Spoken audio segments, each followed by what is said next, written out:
Buddy, hello, good evening. My name is Kevin J Johnston. I want to thank you all very much for being here tonight. This is our inaugural show of amazing dating advice. Why? Well, because a lot of you were asking me for dating advice. A lot of you are asking me why dating is so hellish these days. A lot of you are asking me why men are so, I don't know, childish, immature, stupid, useless, weak, and so on. And a lot of guys out there are asking me why it was women were excessively selfish. Now, of course, we're not here to insult people for no reason whatsoever. We're here to have some fun. This is all about fun. The Kevin J Johnston show every Tuesday at the same time, 7 p.m. Calgary time and 9 p.m. Toronto time, is political. We talk about politics. We talk about health. We talk about firearms. We talk about whatever needs to be spoken about. Bit more of a serious show. Tonight is not serious. I promise you that. Very shortly, the beautiful Melanie Switzer will be joining us. You know her, that fantastic gal that sings country songs all over the province of Alberta. Yes, she's a very clever lady, and I cannot wait to get her on here answering your questions. And yes, this is a question and answer show. So by all means, right here, follow these instructions. If any of you gals out there have a question you'd like to ask about men or me or relationships or dating, or whatever it is to do with this subject matter, just shoot over your name and address here, or sorry, name and phone number if you like, to Freedom Report. I'll call you. If you don't feel like being called, I will send you a link, at which point you can come in just like this on camera or by microphone only through your computer. We certainly can do that. And Curly May says, yes, I forgot about this dating thing. That's exactly what we're going to be doing, folks. Changing it up a little bit here. There's a lot of things I've had to say. I used to do stand-up comedy in the 90s. And for whatever the reason, the relationship stuff was always the stuff that got the biggest laughs. And yes, I would not insult women, but I would point out the different way you ladies would do things. And then, when the men were all riled up and clapping and laughing, I'd say, hey, guys, sit down, shut up. You're next. You didn't think you were getting away unscathed, did you? I have no problem whatsoever telling the truth about both sexes. Because that is what I do. I can't help myself. Telling the truth is just so much fun, isn't it? Well, everybody, the reason that this show also has come up is Melanie Switzer and I, we had a brief cup of coffee together on Saturday at Pat King's big shindig in Caroline, Alberta. Melanie brought the question up and got my gears turning. She said, rightfully so, dating is impossible and men are kind of useless here in Alberta over the age of 50. I kind of snickered. I had to agree a little bit there. I figured, hey, why not talk about it? So what we're going to do with this show, seeing as this is the first dating advice show that I'm doing, we're going to give it 8 weeks. That's right. 8 Thursdays in a row. We're going to try this show out. If you like it, let us know. If it's popular, if we find it resonates well with people, then we will continue to do so. And if you hate it, by all means, folks, just let me know. Kevin, you suck. You don't know what you're talking about. You're ugly. Your hair sucks. Tell me whatever you like. If you guys want the show to disappear, we certainly can accommodate that. We try our very best to make our fans as happy as we possibly can. So without further ado, anyone, here is Melanie Switzer. Melanie, thank you for being my co-host. You're not a guest. You're my co-host. This is amazing. Good to see you. Thanks. This should be fun. Oh, I certainly think so. I was going to start off with a couple of stories here, but we've already got a pair of ladies in Ontario that have questions for the two of us. So, Angela, I can see you down there. Are you ready to come on in? Just give me a thumbs up if you are. And all right, welcome to the show. You're out in Ontario. You are Angela, and the gal behind you there's Josie. Thanks for being here. Thank you for having us. Guys, gals, you're welcome. What would you like to talk about? You're up. Well, we were sitting here contemplating on what to ask, and I guess what I would like to know is, in this crazy world of dating, how would you put yourself, what are your ideas of actually putting yourself out there, like in a safe way other than dating sites or social media? Wow, the safe way to do things. Well, I mean, I would suggest have dates in a police station parking lot, but I don't feel safe with police these days. So, that's the wrong answer. Melanie, I'm going to give you that one first, and then I'm going to throw my ideas at you. Sit tight, Angie. Go ahead. Well, I have heard there are some sites. I know in Edmonton here there is a singles. I think it's on Instagram, and they have mix and mingle nights. So maybe that would be an option if there's something close to you that that offers that sort of thing. Because it is we're at a time where a lot of us have a difficult time meeting people. We're not out and about in the same capacity that we used to be 20 years ago. Well, I absolutely agree with that. And yes, singles nights are always best when they have been around for a little while. So the first thing that I would recommend is, instead of getting onto the dating sites, jump onto meetup.com instead, because I've actually been trolling that website looking for events, and I've gone to quite a few events. Some of them singles nights, some of them singles days, some are singles breakfasts, some are just golf, some are just events that are fun. And so far, I've had luck with not meeting people who are creepy or insane or dangerous in any way. Some are very boring. Actually, a lot were very boring, but none were dangerous. It'd be a matter of, you want to make sure that you are doing things as safely as you possibly can. So stick with websites that you know to be safe and reputable. There's a lot of up and coming websites, and regrettably, dating websites are almost impossible to get fired up. So what they'll do is they'll hack databases of other dating websites and just make it seem like it's a big site. You don't know who you're meeting on websites that haven't been tested properly by the audiences out there. But aside from that, Angela, I mean, you got to get out there and just talk to people. One thing that I have understood recently, Melanie, you probably agree with this, is that people, they talk like this, right? It's all, shoulders up, neck down, jaw closed, just typing here, as opposed to making eye contact and talking. So you got to practice your craft. Talking to people is easy to do if you keep doing it. But if you become a recluse, you're just sitting at home, not talking to anybody, you'll get out of practice fast. Melanie, you're up. Your thoughts? I would agree that is a skill. Our social interaction is a skill, and we only get better at it if we use it. So yeah, get out and mingle and put yourself in different situations, and it's good for us to grow and to chat with people. All And right. So at least if you're in person with people, they're real. yeah, that's also true. Of course, don't meet anybody in a dark alley. Well, That's what the good guys do in San Francisco. Meet me behind the dumpster. Don't be doing that, ladies. Please make sure it's a well-lit public area. Did you have a follow-up question for us? What I've been learning so far at the age of 51 is I got to start paying attention to who's paying attention. Oh, I agree with that. And let me say something on that one. I've noticed that there's a lot of ladies out there. This is like a woman phenomenon over the age of 45, it seems. The insecurity kicks in. How many women do I know over 45 that say, I'm not as young as I used to be. I'm old. I'm getting gray. I'm getting laugh lines. Don't be insecure about that stuff. No. Embrace that. All right. A woman with a couple of laugh lines and some gray hair is sexy. And I know, because that's what I chased from age 19 onwards. I prefer women, not girls. So what I want to say is, don't get insecure. Please don't be insecure. Yeah. If you think you might be a couple of pounds overweight, everybody, then walk, jog, run, swim, go to the gym, whatever it might be. That is a lifetime project. If you think your hair sucks, then get a new hairdo.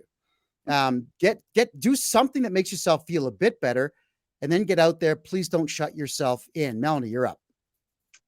One thing that I learned several years ago, working with a foundation called Look Good, Feel Better, is that the little simple things, anything you wear that you feel frumpy in, get rid of it, donate it, and freshen up your wardrobe so that you feel sexy, you feel confident. And I find just even a little bit of makeup helps. You just suddenly just feel more confident, and little things like that I think are definitely helpful. Oh, is it wrong of me to not wear makeup? I'm sorry. Was I doing something incorrectly here? Oh no, that's just for the girls, Kevin. You're good. Of course, yes. I would stick to no makeup. Thank you. One thing I did want to say though, and this is where the makeup industry just rips you ladies off, is these creams that apparently all come from the bottom of the Dead Sea.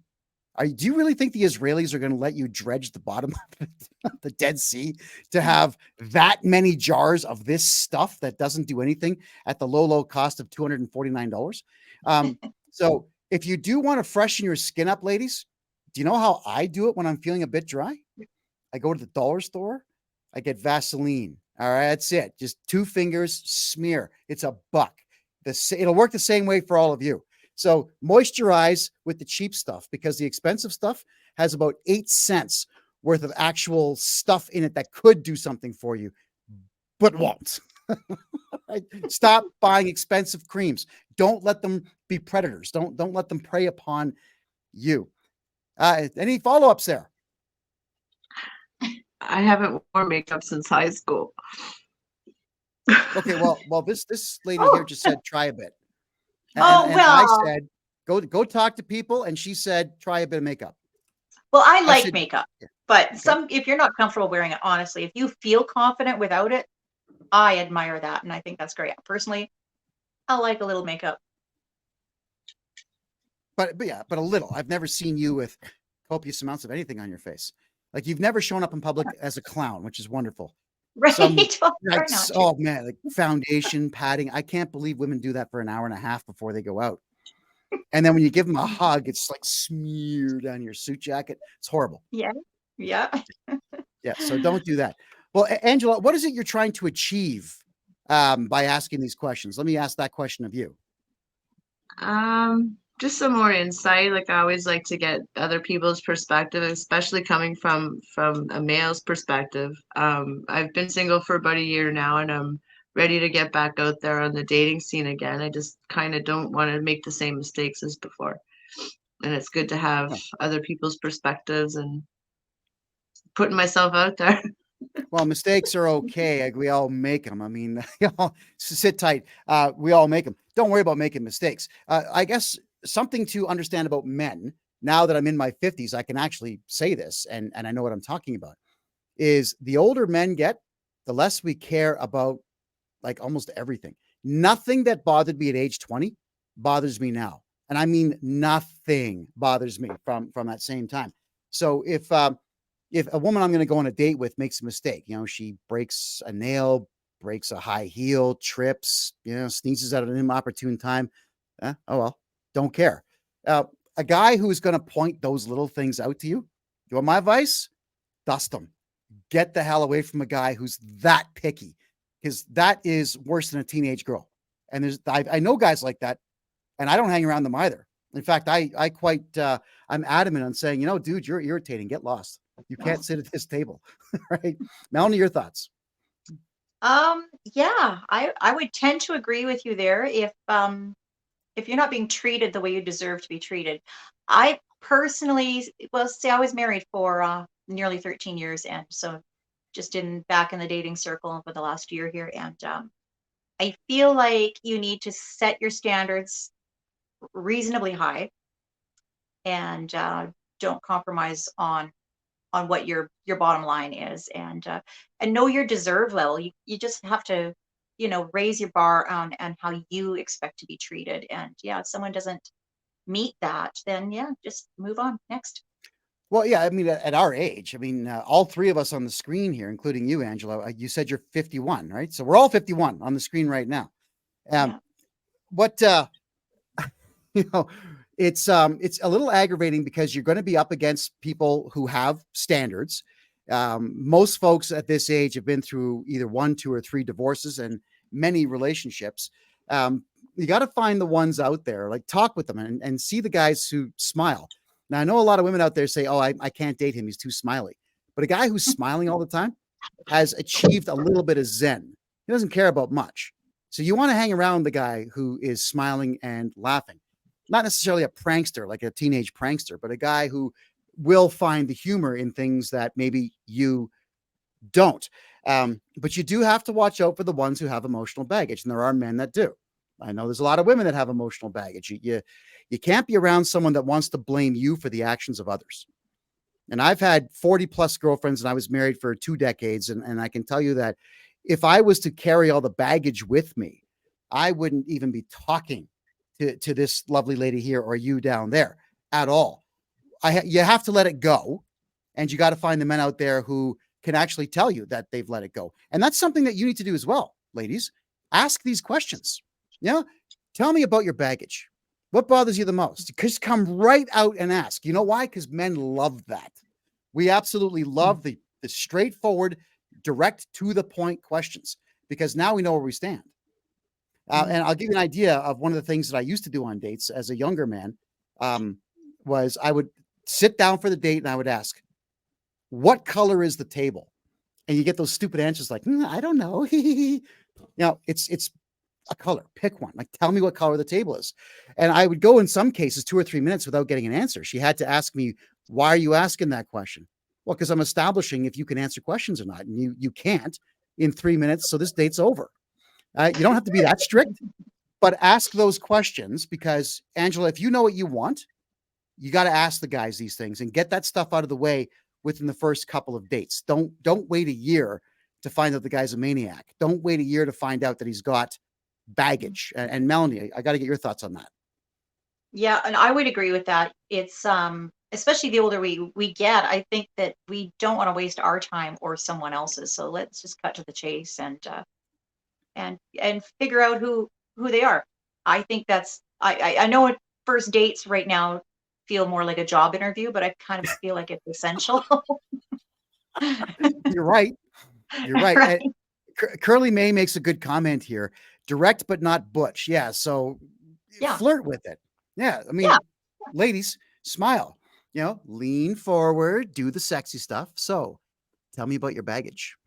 Use the eyebrows, use the facial expressions. Yeah, you don't have to be forceful. Because men like to be smiled at, and we love it when you look us directly in the eye. Because now we have your attention. Now we're not just some prop who's paying for a meal and never see you again. Because that's a thing in the States now. A lot of women go on dates just for a free meal and then ghost the guy. It's weird. Wow. It's sad times. So yeah, just go ahead and do that. So I'm just going to check the emails here for questions, because we did ask people to send us their questions by email. And if they wanted to come on, you certainly just ask or send us an email telling us you've got questions or comments. And I know that our dear Misty Wind is going to be coming in. She's got some questions for me, because she always does. And she usually rakes me over the coals, that one. So it should be funny. It should be. I'm excited she's joining. Oh, Melanie, maybe you could tell Angela and Josie and the audience, when you had indicated to me on Saturday that men are a pain in the ass over 50, let's get you to clarify what that means. Go ahead. You're up. You're on the spot. Well, I don't know if it's a pain in the ass, but I can tell you that it surprises me how so many men don't take care of themselves. And I would get a response or a message through one particular dating app that I was trying out, and I think, oh, he's so old. And then I'd look at the age and I'm thinking, oh, he's my age. Why does he look so old? But I feel like there's a few things men need to do if they're on dating apps. In my opinion, they need to learn to take better selfies. There's some bad selfies out there. If you're trying to sell yourself, you got to do better. And spruce yourself up a little bit, do a little grooming, and I don't know, try to find something exciting to put on your profile that's going to make people think you're interesting. Am I just being bitter? I don't know. Jaded? I'm not sure. No, I don't think that you are, because you should know a little bit about the guy when you're reading a profile. I mean, I went through a lot of dating profiles, not necessarily like research. I just wanted to see what was out there, and the profiles are boring. And now, so ladies, I know that women do not need to be funny or comedians in order to get guys, but guys have got to be funny to get girls. That's how that is. And I would agree with Melanie that men, find some introduction. You got to find an opening line. I used to be in marketing, so you got to find a tagline, something that'll sell. Like she said, this is selling. You are selling yourself, and you're selling it to shoppers. You're shopping for a partner when you're dating. You're looking for someone to compliment you and be better. So I agree. And as for the photographs, there's some comments that I have heard in talking to a lot of single ladies, Melanie. Maybe you agree, maybe you don't. but guys who are on dating sites and they're holding a fish, or they're posing with their rifle and they've got a dead moose on the ground in front of them. And I guys, women are sensitive to animals. Like, yes, they'll eat hamburgers and pork chops and steak and go, I know, yes, it's hypocritical behavior, but if you show them that you've blown animals away, unless they're hunters themselves, it ain't going to work. Melanie, your thoughts? Okay, I got to disagree with you on that, because to me, to me, that indicates that they're being clear about their interests and their hobbies, that they're showing that already. So you can kind of gauge what kind of person they are. So if you're not into that kind of outdoorsy type of guy, then you probably wouldn't be as inclined to send a message. I like that kind of thing when I see the pictures on the profile reflect their lifestyle, and you can kind of get a little gauge of that. And I don't know, I kind of think it's sexy to have a man that would kill his own food and hunt and have those skills. I don't know. Well, actually, Angela's in the green room here, and you're agreeing, I guess. Is that correct? Yes, I agree. You're agreeing. All right. I agree. I'd like to find a guy that can build things and hunt. That would be awesome. Well, I certainly myself, I can do both. But I did notice that the city girls, they don't like it at all. Now, this is Alberta, Melanie, and even though we have two major cities in Alberta, Alberta's sparse. It's very sparsely populated. So there's hunting and fishing absolutely everywhere. You're coming at it from the perspective of being away from places like, I don't know, Toronto, that city I hate so much, or New York or Los Angeles, Chicago. These are big towns where a lot of the women there are pretty, what's the word? Dainty, is it? Or fake dainty? You know, they're not into that kind of stuff. But your point is well received, that he's showing you his hobbies. Absolutely well received. Certainly appreciate that. Hold on. We got a couple of quick emails here. Okay. There's an insult. I knew these were coming. So Chad Bad. Listen, Chad, maybe like he's referring to my genitalia. Maybe if we played hockey or soccer together, you saw it in the shower at some point in the change room, but I'm willing to bet that I don't know you. And I'm willing to also come out and say that you don't know the size. And here's the question. Why would you go into someone's email box and ask questions like that? It's crazy. This is not high school. You see, there's the thing, guys. You know, if you're going to be insulting, why don't you guys try something a bit more clever? How about a bigger vocabulary? You know, be clever with your insults. I mean, that penis stuff is ridiculous. It's funny because it's sad. That's what it's all about. Let me check the Rumble room here, because the Rumble room seems very, very busy. Okay. Somebody said, Becker Milton says, more people will want your show to disappear than not. Okay. Yeah. The haters, they always show up. Curly May says, not the size, but how you use it. Sure. This show will probably degrade into stuff like this once in a while. And we got Misty Wind coming in very shortly here for a question. So Angie, did you guys want to sit tight for a second? Because I know you had a couple of other questions, but we have someone else that has a question as well. You okay? All right. Sit tight. Misty Wind is here, everybody, and probably has some questions that are pressing. Let's hear it. How are you? Uh-oh. Uh-oh.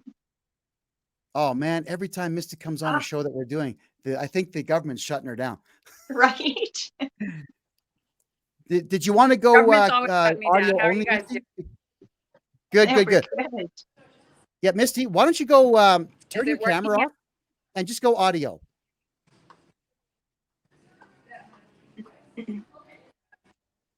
Okay. Can you hear me right now or no? We can hear you. Yes. Yeah. You're less animated. Go ahead. So welcome. Perfect. Welcome to the Dating Advice Show. I mean, this is it's free reign. You ask whatever you like. Go right ahead. Oh, thank you. All right. So I don't know if I have a question so much as a statement today for dating. And I had to think long and hard about this because I feel like I have so many things that I could possibly say. But my statement about relationships would be keep your word. Because whatever it is that you're going through, if you say you're going to do something and you do it, there's nothing else that a partner can complain about. You know, No, if that's fair.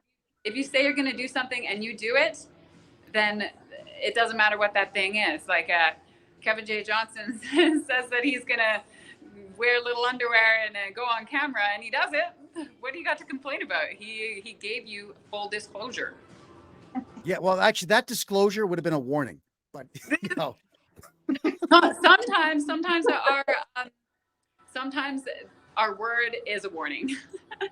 You know, like listen, I love for myself, the Bible's really important to me. So anybody I ever talk to, I'm like, you know, like I really like the Bible. I really like church. I want to read this thing. I want to study this thing. And I say that because it's what I want to do and it's my word. And that's a warning. If you don't want to read the Bible, then, you know, probably hitch a ride somewhere else. Well, you see, that's also why, you know, I enjoy knowing you, because I will deliberately throw some sexual innuendo out there, and you will deliberately then force me to listen to a parable of the Bible, which is hilarious. She's making sure that I stay honest.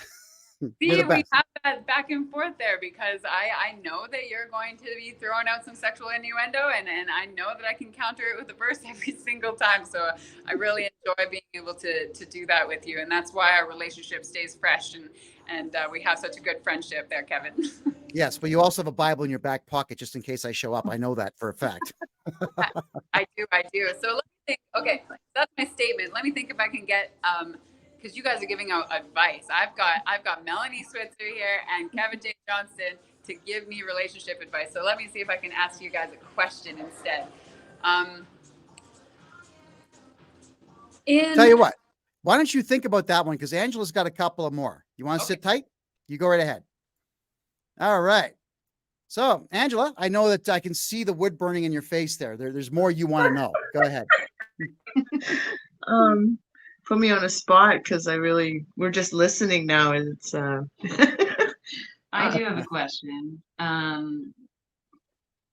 heard this once before that dating someone, that it's important to determine their eligibility to date you. And Oh no, did you guys freeze? Oh. Oh, they froze. Okay, well, I think I know where that question was going. And the eligibility to date you, that's very important. I mean, look, let's just come right out and say it. I like my women between 5 foot tall and 5'5", 5'6" tops, and between 105 and 125 pounds. So you would not be eligible to date me if you weighed 390 pounds. Now, and I get criticized for that, but it's what I like. There is no way to change that. That's not going to change itself in any way, shape, or form. It's been that way since I first noticed girls back in grade 8. I liked them thin and I liked them shorter than me because I'm only 5'6". Now, so what's being alluded to there is, do we have the right to make sure that someone is eligible to date us? Oh yeah. Melanie, your thoughts. Go ahead. I say absolutely, and that falls under that banner that I had mentioned about setting your standards, setting your bar, and not compromising on that. So yeah, you got to know what you want, and hopefully they also know what they want. And if it's not a fit, it's not a fit. Surely, certainly. I mean, I won't date a smoker. I don't like the smell of it. I don't like the taste of it. You kiss a woman who's been smoking, it's awful. There's always going to be that stress and that argument, like a long car trip. Can you pull over so I can smoke? 10 minutes later, can I roll the window down and smoke in the car? I don't want that stress. I'm not a drinker, so I don't want to be hanging around a lady who's drinking. I do have the right to tell a smoking alcoholic that I'm sorry, we can't date. And Melanie, I'm sure that if some guy walked around and said that he couldn't stand your music, that you would have the right to tell him to get bent as well, because that's what you do, and he should at least try to appreciate it. Do you not think? Yeah, absolutely. All right. So and I hope we answered her question. I hope that was where she was going with that. So. I think that she was. It looks like they had internet problems, but the link is available. Once again, everybody, if you have a question or a comment, there's anything that you'd like to discuss or converse about, if you have a look at the bottom of the screen there, you can just send your contact info to freedomreport.ca@gmail.com.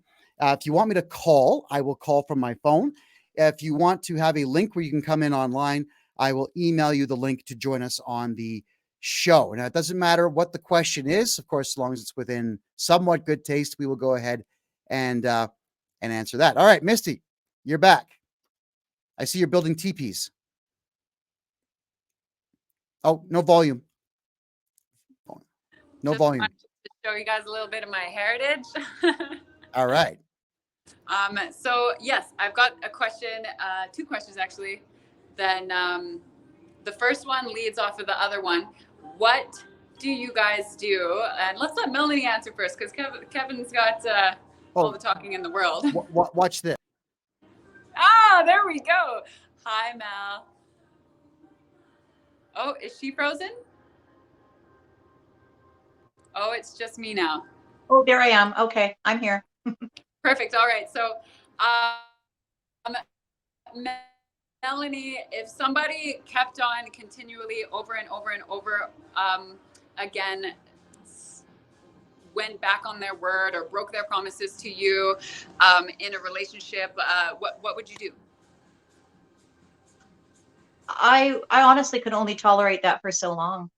So I would have to end it out. You'd have to move on. And I have done that. You just have to, Right. you have to have your standards set. And I think that's an unhealthy pattern. And if you see it repeat itself, it's not going to stop, obviously. So, yeah. Right. Well, I agree. Now, here's the male perspective. And you're coming at it from the standpoint of a male who's a little more honest than most. Okay. So let's just tell you the truth here. Is whenever I was involved with a girl, woman, dating, whatever I was dating at the time, whether I was a teenager or in my 20s or even early 30s, when the lying would start, I would stop trusting her with important information. I would stop immediately telling her anything to do with my personal day, anything to do with where I was going or who I was going to be seeing that day. And I would stop telling stories about anything to do with work or family. So she no longer got a chance to get to know me any further. Like that was done. Painful for me, because when people like start not talking to me or lying, like whatever, when I'm in a relationship, like I just want to say more in hopes that they'll reciprocate. I'm like, so yeah, my day was this, and I talked to this, and man, this person, and we did this, and that was fun. And it's like when you're not getting it back, you're just like, this is painful. How do you stop doing that? Well, like you said there, it would have been painful, and it was painful for the ladies who were lying to me on a regular basis, because I would exclude them from that particular type of interaction, period. I don't trust you anymore. They certainly weren't going to get my bank card. They weren't going to get the keys to my car, not even just to pull the car to the driveway. Because men, what we do is we do our very best to hold on to the relationship longer, because we honestly do believe that there might be a way to fix it. So we will go through these lulls where we don't trust you or we just don't want to see you for a short while, but we do try. I feel like men really, I mean, it's kind of emasculating for a man to have a relationship fail, because I mean, they're supposed to be upholding the relationship. So it's really hard on everybody. It is. And you're right. Men do take it more to heart, mainly because you do feel like you failed as a man. But when you get lied to over and over again as a man, here's the way it works: is your love meter as men, it's like way up here. It goes straight to that. Once we decide that you're ours, it goes right up. But then each lie brings it down just that little bit. Each ridiculous argument, each insult brings it down just that little bit. And eventually there'll be nothing there. But, and this is where I get really honest, most men will stick it out once they're no longer in love, because they want to get laid. Like, that's it. I mean, you got a sexual partner. Yeah, I'm serious. It's true. It's true. That's how men think. Okay. And then when you can no longer tolerate the person at all, that's when the guy finally leaves. Like, men, we have different biological needs than women do. And when you're all pent up, you're not focused. Like you're miserable, you're cranky, everything sets you off. So you want to keep that kind of a thing around longer. And I know that some ladies will not agree with that. Oh, Curly agrees with that. Right. So down the bottom screen, that's how men are. So you're asking about lies. My level of love for you drops. My trust for you drops. You're going to be excluded from a lot of things in my life if you're lying. What? It's not even so much lies for me. It's like tall tales. It's like saying you're going to do something and then not doing it. And maybe you had every intention in doing it. You did. You have every intention in doing it. So you don't feel like you lied. You actually thought you were going to do it, but then it just drags on week after week, month after month, eventually sometimes, and you didn't do it. So is that a lie now? If you said you're going to do something, you made a promise, and then you didn't do it, but you had every intention in doing it, and you still haven't done it in a ridiculous amount of time later, like not a regular amount of time later, a ridiculous amount of time later. Is it a lie? Because you meant to do it. Can I comment on that? Because I think because I've kind of been through that, so I can relate. I feel like, it's not lies necessarily, but that constant disappointment, it affects the trust and it affects the love level, and brings the energy of the relationship down, because I just feel like you and I are similar in a lot of ways, where we love somebody, we want to do more, we want to express that, we want to show that, and we will work for that. And it would just sure be nice to get that in return, right? That same effort. Yeah, I think that might be our downfall in relationships, Melanie, is that we are hoping for that effort. Yeah. So I think that this is okay. Kevin, you can come back right now, but this is one thing that I've been talking with my girlfriends about lately. And at first, last year, they're all scoffing at me like, oh, no, don't do that. That's like way too long. But I am maintaining this now. Before you date somebody, you should know them for a whole entire calendar year before you have sex. So you should court them, essentially. You should be dating them for a whole entire calendar year before you have physical intimacy, like not sleeping in the same bed together, none of that stuff, because you have to see what a person is going to be like through summer, spring, fall, and winter. For Christmas, for anniversaries of their parents' deaths, for remembrance, like for seasonal affective disorder. You should know them through it every single season, because somebody might look really great in the summer and they might be super, super happy and excited to do everything. And then winter comes and they're sad. And then they don't move and they don't do anything. And it's like, was that the person you signed up for in the summer and you were already sleeping with them? Maybe not. So whole entire calendar year for me, and I'm sticking to this. And my girlfriends used to make fun of me and they said, 60 days, 90 days, 3 months, 30. I can't even remember what they said. They had a smaller amount of time. Like, I think it was 3 months. And I said, no, a whole entire year. And a couple of them got burned in the last little bit. And they're like, you know what? You're right. If I would have known what I knew about him in the winter, then what I thought about him in the summer is like, I probably wouldn't be in this predicament right now. Well, the predicament, though, would be easy to solve. It's, hey, listen, pal, you're not what I thought. Get lost. Just do it to his face. Like, don't break up in text. Just tell him, you're not what I thought. This and don't use the tacky lines like, it's not you, it's me. Tell the truth. It's not me, it's you. We're done. You can say these things. Lines, I'm very, very terse and direct is what they might call me. For sure. Yeah. Well, yes. And I wish, actually, I really do wish most women were, because I've been blindsided in relationships where they didn't think I was not who they thought that I was. And they would just surprise me, like right in the middle of something that we're doing that was a blast, just surprise me. Oh no, this isn't working out. We're done. And the animosity was built up for months because they just didn't tell me. They weren't communicating with me to tell me that they're not liking what they see or how I talk or how I act or react or whatever it might be. So be direct, be honest. I actually remember Misty, I remember you telling me that, and I thought that's quite brilliant, really, because you really are seeing someone through a whole perpetual calendar year and any triggers that may occur. And yeah, I really thought that was brilliant. I had never ever heard anyone so insightful until you told me that day. I was impressed. But you certainly have more self-control than I do, Misty, because I couldn't do a year. My God, I'd lose my mind. I would be clawing the concrete off the walls. But at the same time, I'm also at the age where I don't regret decisions. I mean, if you sleep with someone and the relationship doesn't work, try your very best to remember the good times you had. I mean, there had to have been something good about the person, something you enjoyed. Don't hold on to the bad stuff and just time to move on. Although, Misty, hold on. You're in your 30s. Is that right? Okay. So I got 2 decades on you and I've only got 32 years left of my lifespan. So for me to wait a year, holy crap, that like the percentage of what I've got left, 1 year is a lot. It really is a lot.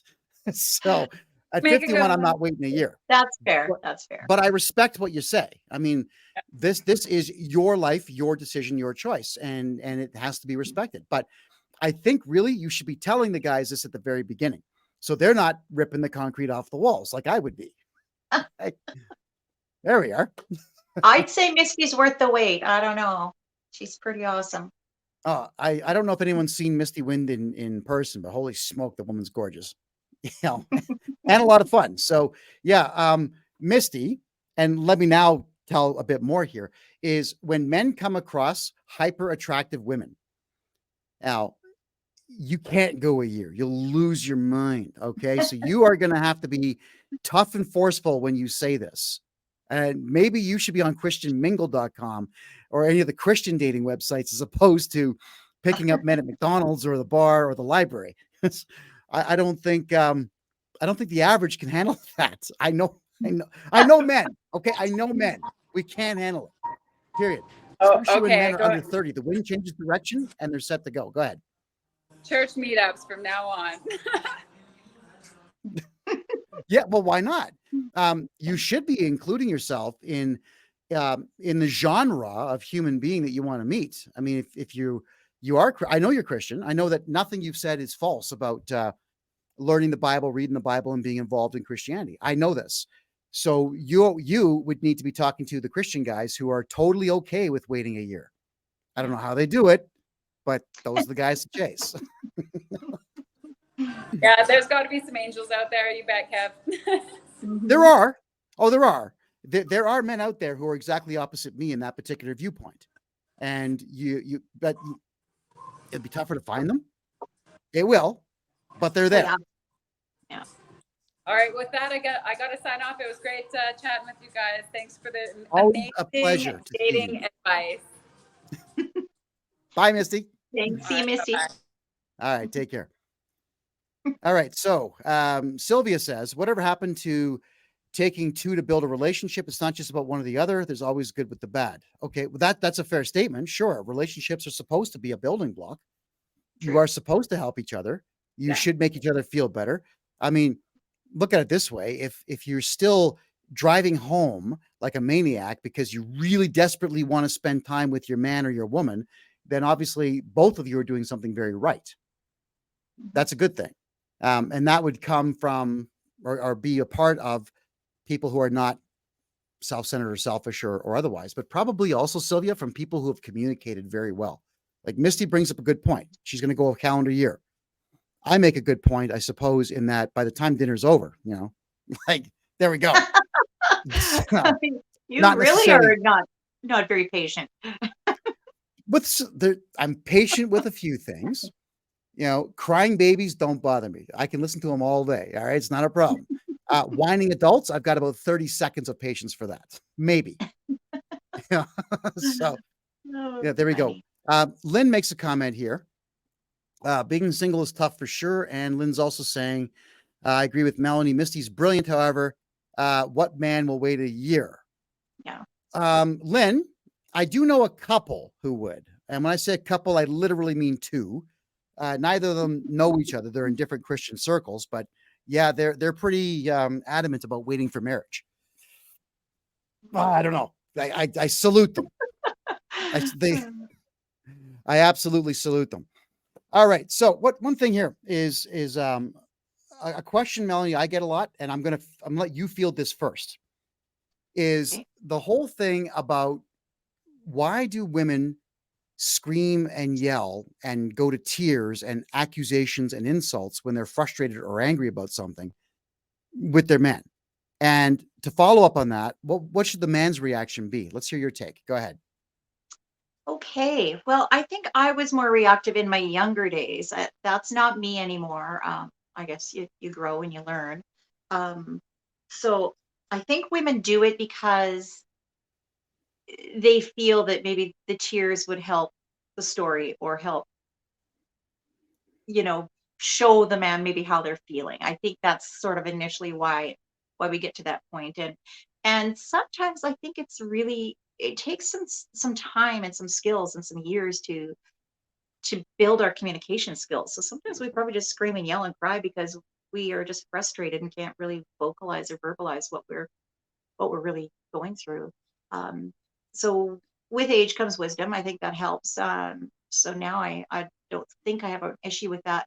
But I think what women want men to do in that situation is not fight back. Just grab us, hold us, love on us. I think that's what I would want. Maybe not all women. Some women might want to punch him out if they did that. I'm not sure, but for me, I think if I'm upset Ladies, and if Melanie's correct, make your comments in all the chat rooms. We're gonna absolutely listen yeah, to that because, you know, yeah, from the male perspective, it always frustrated me to you're having a cup of coffee, you're in the kitchen, everyone's happy, you leave the room as a man, you come back in, and she's on the floor crying. I'm thinking, what happened? The logical male mind is what happened? What could have happened in that 3 minutes that I took a pee? And we don't get it. And for that, or when you see that kind of situation as a man, it's like, okay, well, this is not right. I have nothing that I can say or do, so it's leave the room, and we're later penalized for, as you said, not holding you or otherwise. And that's where communication comes in so handy, where a woman should be able to say in plain English to her man, sometimes I get frustrated and I break down crying. Please don't take offense to it. Hold me. Boom. yeah.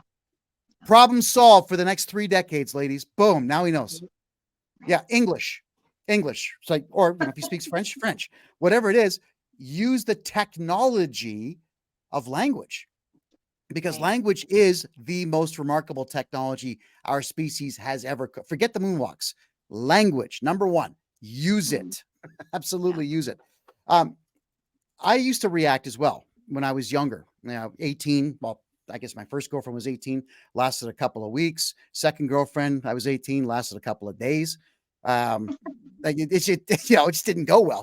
But it was when I was younger, when they would yell and scream and whatnot, I really, I didn't know how to handle it at all.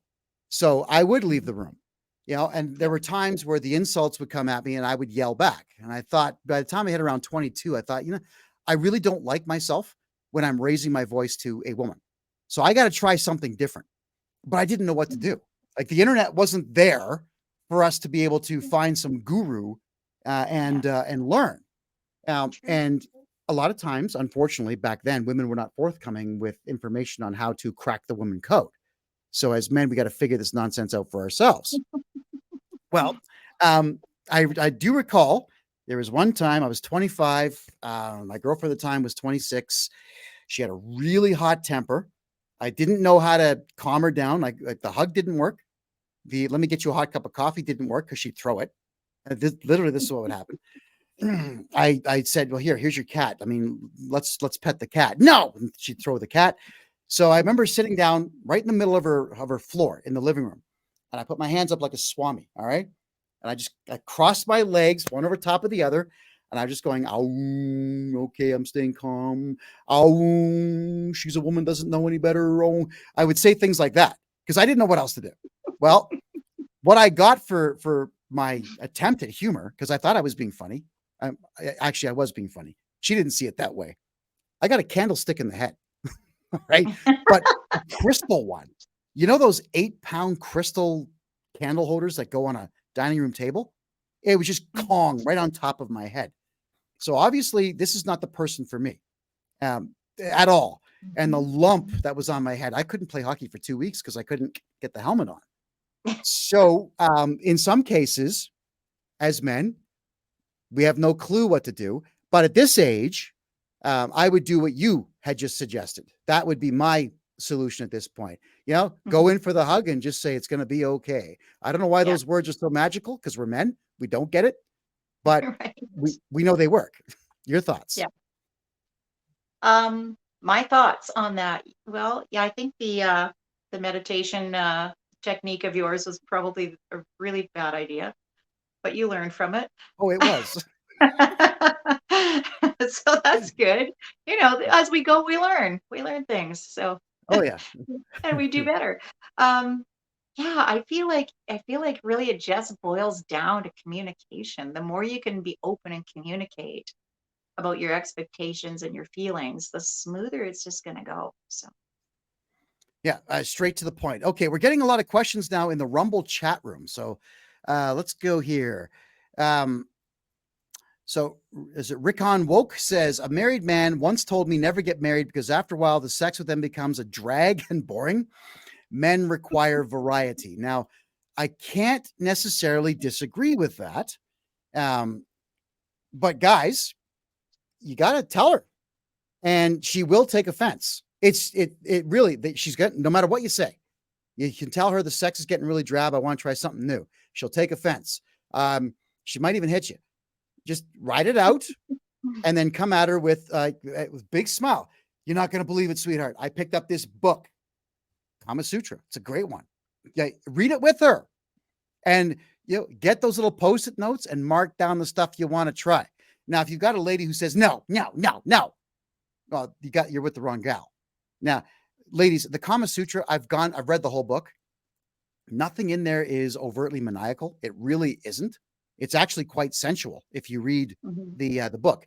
So, ladies, unless your man is sitting in your bedroom with a spool of barbed wire, a hammer, an axe, and a horse, inviting you to try something new. If it's not that, like, try something new.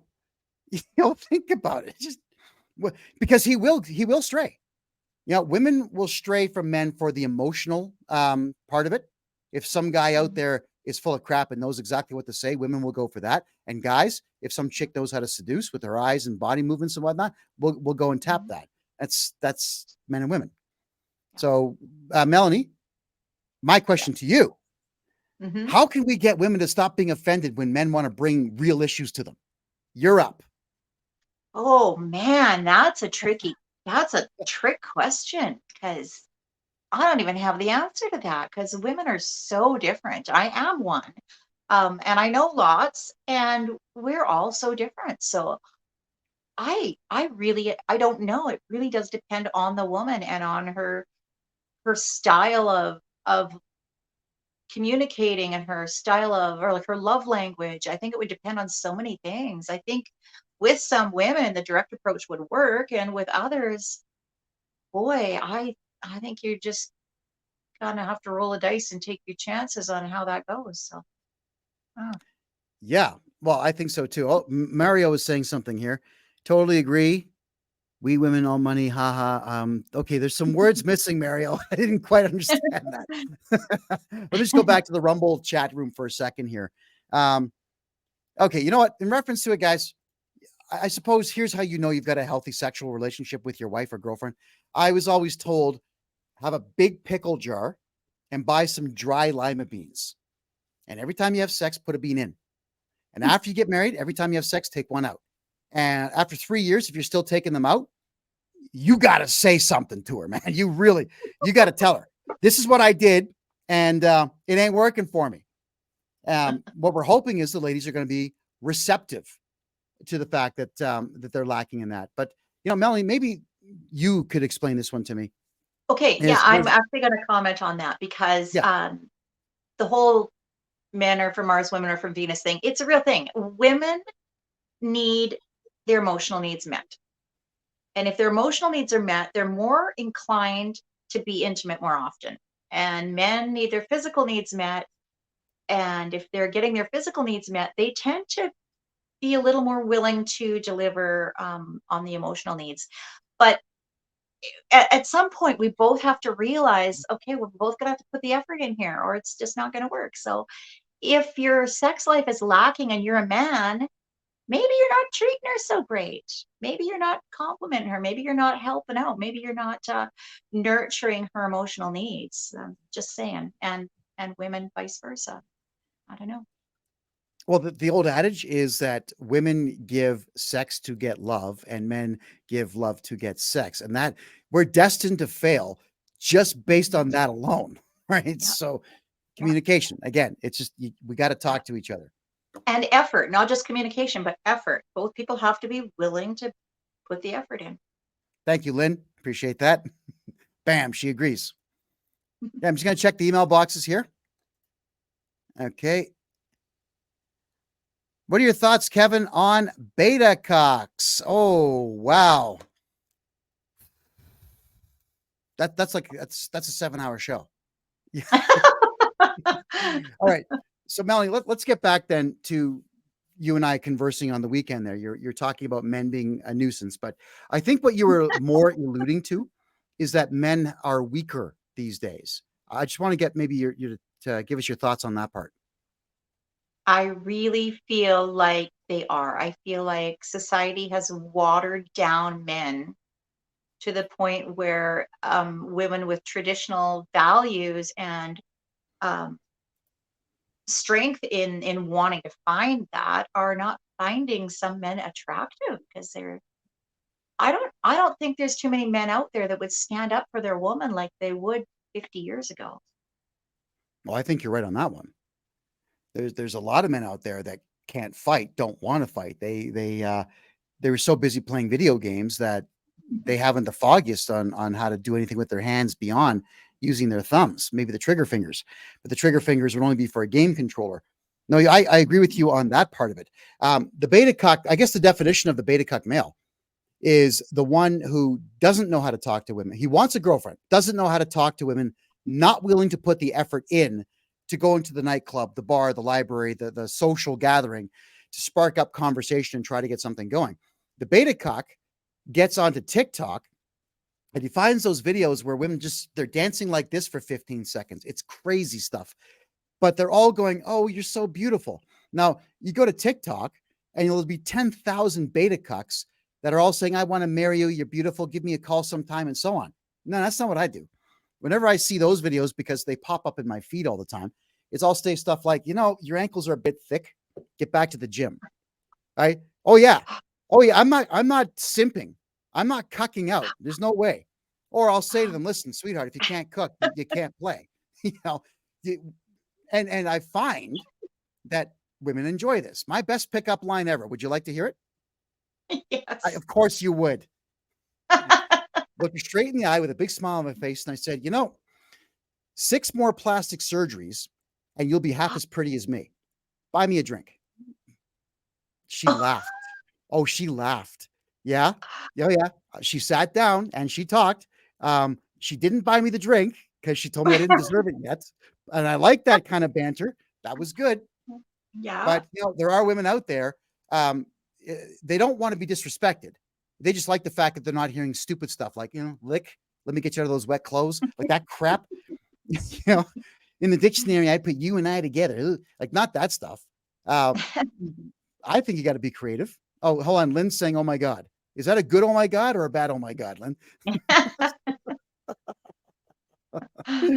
Excellent. So yeah, that's the beta cucks out there. I think what's going on, Melanie, is that they're kind of ruining it for relationships in general, because it's so easy to get onto TikTok and compliment women you don't know, because you don't actually have to talk to them. You just type something and now you feel better. But it's also making women out there who might be a 3 out of 10 think that they're perfect 10s. And when you've got women who are ugly, who don't take care of themselves, and when I say ugly, I mean mind, body, and spirit. They're overweight. They don't take care of themselves. They drink excessively. They're doing drugs. And they have nothing to offer. When you have got a bunch of beta cucks fawning over them, Now what they've done is they've elevated themselves in their own minds to the level of a 10, like a 70s Bo Derek. And they're not. But what they'll do is they talk down to everybody in society, men and women included, because now they've been elevated because idiots on TikTok are elevating them. And that's a really bad thing. So don't simp, guys. It's horrible. Period. And I think Liz here agrees. I think that's a, yeah, I'm going to take it as a positive, right? Melanie, your thoughts on weak men? Like, are they attractive? Go ahead. They're not attractive, not to me. I mean, maybe to some women, but I want a man who's strong. I want a man who is not just strong physically, but mentally strong in his convictions, strong in his values, and has some traditional standards. And yes, I really do. And I don't know, I don't mean to get conspiratorial, but you have to wonder if, because we know they've been messing with our food supply and messing with the water, and like, have they messed with it so much that they're screwing with our estrogen levels and our testosterone levels? Because it sure seems soy. Soy is one of the problems. And without, I don't want this to be the shopping network, but you guys read the labels. You know, like even Planters peanuts. You know what the ingredients used to be? Peanuts and salt. Now it's peanuts, salt, sugar, and soy. So soy is in everything. You got to avoid stuff like that. Now, it's very easy to get yourself estrogen in products out there. I mean, it's estrogen, synthetic estrogen it's cheap. It's as cheap as gasoline, cheaper, in fact. So it will be places if it is going to be used as a filler. So I would say, men, avoid that crap at all costs, period. I mean, look, even Doritos, my favorite thing on the planet. Did you know that ingredient number 4 is monosodium glutamate? Ingredient number 3 is sugar. Like, no, I'm done. I'm out. So excessive sugar, guys, also, it lowers testosterone. It does. It's not good for you. Eat meat. I eat lots of meat now. It's wonderful. All right. So I'm just saying here. Oh, yeah. Okay. So the insecure male. Melanie, you're first. Your thoughts on the insecure male who's always questioning you because he's terrified that you're kissing some other guy in the closet. Go ahead. Sadly, there's lots of that out there, and that's never going to fly. I was in a relationship like that, and it didn't last, just simply because you can't carry on and sustain a relationship where you're always trying to uplift somebody and fill their bucket, and it's not reciprocated, and they're always so insecure that you feel like they constantly don't trust you when you've never given them a reason not to. It's damaging over time. It's not sustainable.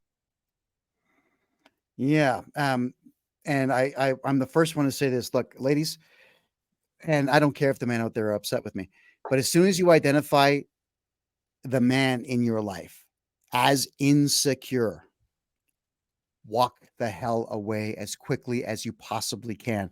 And whenever he's deciding to ask you questions like, okay, so you're sleeping with my buddy John, you're sleeping with my dad, aren't you? Don't answer his questions. Just end it and move on. You got to stay away from guys like that. They are absolutely dangerous because they'll put ideas in their own head, and then they'll bury their sorrows from those stupid ideas in booze and in drugs, possibly even hookers, just to get even with you because they constantly think that you're lying to them. Ditch guys like that immediately. Yeah. Immediately. Agreed. Yes. Agreed. All right. And we got a comment here. Oh, this is a good one. Okay. It's worded unusually, so I'm going to try to decipher it here. So what we have here is women are getting divorced. Oh, sorry, guys. The language. Please spell check your stuff. Women are getting divorced very easily. It's over 83% of divorces in North America are initiated by women because they think there's something better out there. So, Melanie, I want to get your thoughts on this, and then I'm going to go ahead and I'm going to answer it. Can 83% of married women find someone better? Go ahead. Likely not. Sometimes you got to work with what you got. But in some cases, yeah, potentially. I think that you just gotta really weigh that one out, see if it's worth it. Because man, divorce is not fun. It's not easy. It's expensive. There's so many other variables. Is who gets to be friends with who gets the stuff and the kids and the pets, and there's just so much. So I say just really give that some thought before you decide on that. I'm surprised actually that 83% are initiated by women. That actually does surprise me, that statistic. Um, Well, that's but what the feminists have done, is that they've told women out there that all men are scum, they're evil, they're awful. There's better out there. You go, girl. Yeah. But yeah, this is that's true. often, yeah, it's often being said though by the purple-haired losers who have never kissed a guy in their lives and they're upset about it. That don't take advice from any woman who's got anything other than a natural hair color. All right. And as soon as you identify them as a feminist, take no advice from them because it's always going to be wrong. Ladies, if you've got a man in your life who's got a job, proudly pays as many bills as he's possibly capable of doing, doesn't hit you, all right, tells you at least once a week he loves you, doesn't pimp you out to his friends, doesn't demean you, doesn't take pictures of you while you're sleeping and shares them online with losers, doesn't steal from you.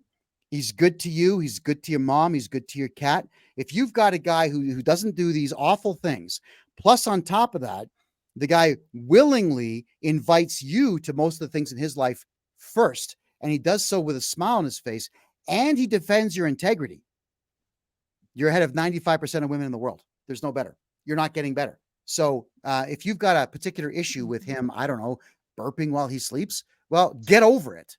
All right. Because you're not going to find better. You truly aren't. And Melanie, this is one I wanted to ask you because you and I are now in our 50s. And obviously dating for men is easier than women in their 50s. Let's be honest here. Because the adage is this: women start off rich in life. You've got the perfect skin, you got the thinness, you've got youth. And for some reason, the average man thinks that's great. Those are the stupid men, but that's the average. But women get older, you can't have kids anymore. And sometimes your wrinkles show, and sometimes your estrogen levels just drop and you get mustaches. Like it's nature. Whereas men, we start off absolutely broken life. Yo, we want the good looking chick. Oh yeah, we got to have that. I want to tap that and tap that. We can't get it. Why? Because young girls have it built up in their heads that older men are more mature. You guys have no idea how wrong that is. Oh God. I mean, no idea. So what'll end up happening here is we get wiser, we get more experience, we become very skilled in a hobby or a craft or a career, and we end up being richer in life. And as soon as we get gray hair, every woman goes, "Oh my God, he's so distinguished. Look at him." I don't know what it is with gray hair. I get more compliments now than I ever did when I was fit beyond reproach and cut in my 20s when I was boxing. So the thing here, Melanie, is there's a lot of women who think that because they had a certain age milestone that they deserve everything under the sun just handed to them. I've heard this many times. And I've seen women in their 50s, especially. That's the decade where this tends to happen.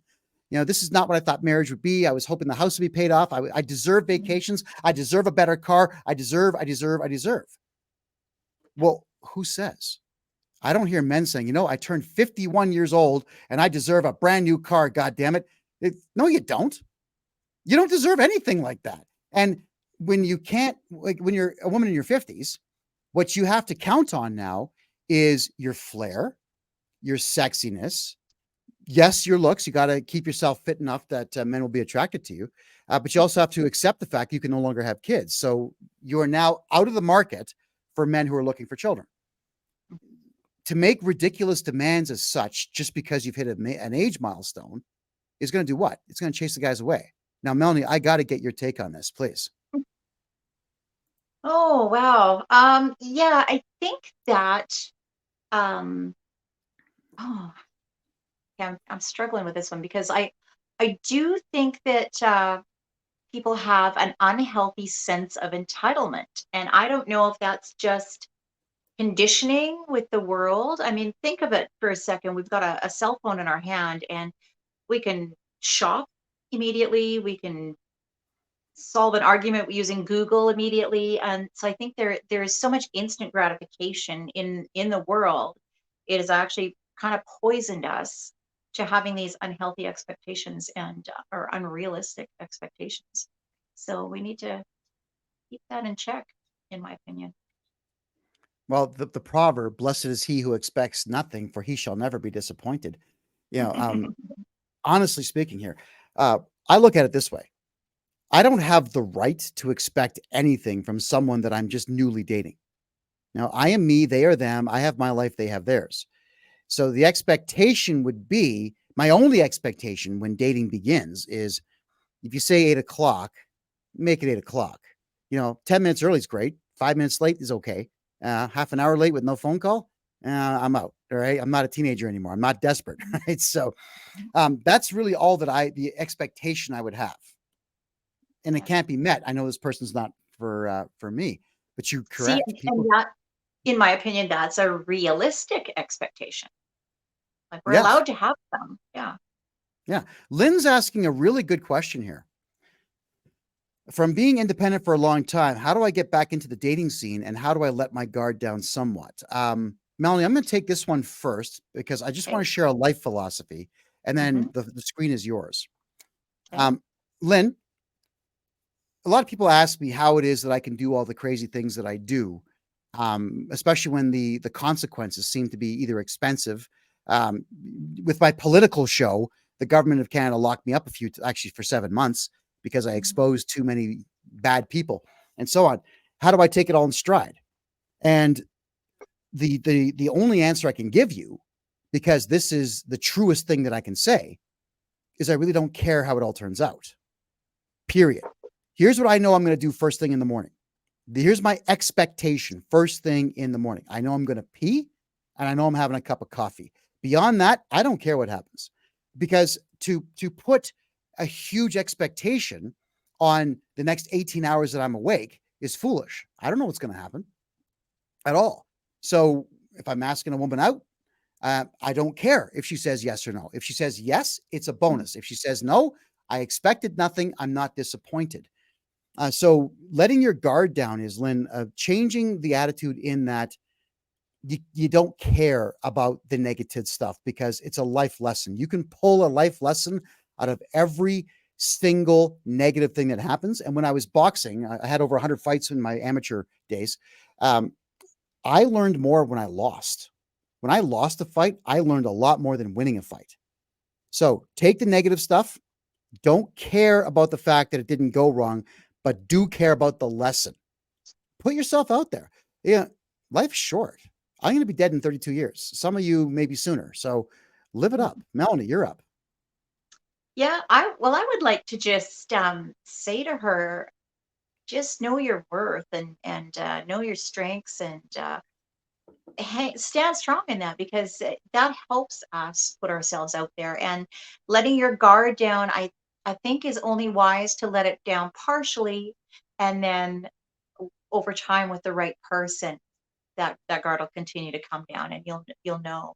And similar to what Kevin said, if it's meant to be, it's going to be, and if it's not, so sometimes when I have interactions and it's just like a passing of two ships, then I'm like, okay, yeah, that's what that was. That's all that needed to be. So you just carry on. I think through life we need to, like, especially as we get more mature, just kind of go with the flow. Yeah. It doesn't matter, Lynn. You're still going to be Lynn when you wake up the next day. You're still going to have whatever you own is still going to be there first thing in the morning when you wake up. So I wouldn't worry too much about it. It's a matter of this. Talking to somebody tends to have an incredibly low risk. Yeah. Everyone says, well, what if he's a stalker or a rapist or a murderer? Well, how often does that actually come up? I mean, earlier today, I looked at the Royal Canadian Mounted Police most wanted list. It had fewer than 25 people on it. So it's not as common as Hollywood and the media want to tell you that it is, pending where you are in the world. I mean, right now, I wouldn't let my guard down in San Francisco or Los Angeles or Chicago. Those cities are falling apart. But in conservative areas like Houston, Texas, or Tallahassee, Florida, or Miami, Florida, and so on, yeah, my guard would be way down because people are there for that reason. They're there for the conservatism, and they are there to meet people.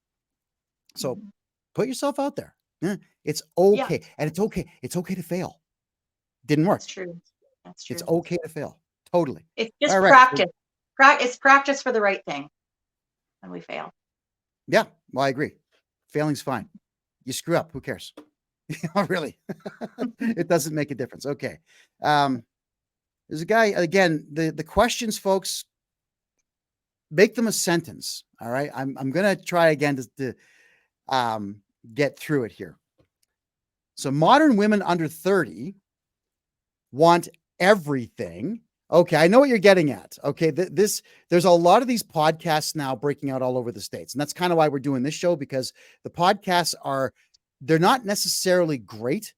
It's just interesting to see the really crazy reactions that you get from women under 30, especially in the States. So most women say, I want a man who's over 6 feet tall.